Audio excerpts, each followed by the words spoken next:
Meg, you pitched a story about Sandy recovery and FEMA not so helpful.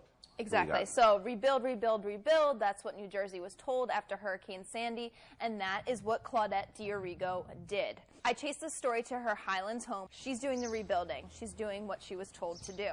So Claudette raised her house 15.9 feet, which is well above the new advisory-based standards FEMA had set for which the town had approved.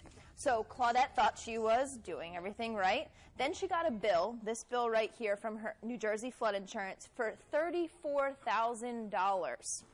We were initially told that our flood insurance would go down to about $650 a year. So we were expecting that.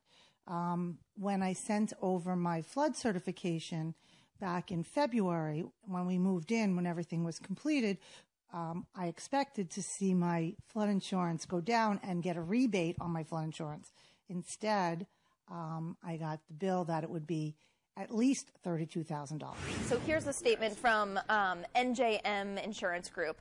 NJM Insurance Group has been advocating on behalf of our policyholder in this unusual case where her premium would be significantly less under FEMA's proposed flood map. Given the circumstances, we have asked FEMA to consider extending some type of waiver for Ms. D'Arrigo, but they have indicated that until a new map is officially adopted, the premium based on the current map must apply. So come August, her yearly rate will be about $650 a year because that is in accordance with those maps. On August 4th, when the adopted bill is signed, I can go in and request the balance back. For the 7 weeks, they will charge me $6,000 for insurance. I don't see how I'll even get it back. Right. I can't get my money for my insurance as it is, let alone trying to get an insurance reimbursement for insurance I'm paying out ahead of time. So as of today, she's said she's not paying this. She can't afford to pay this, and she can't believe that she's done all this work on her home in accordance with FEMA and the township.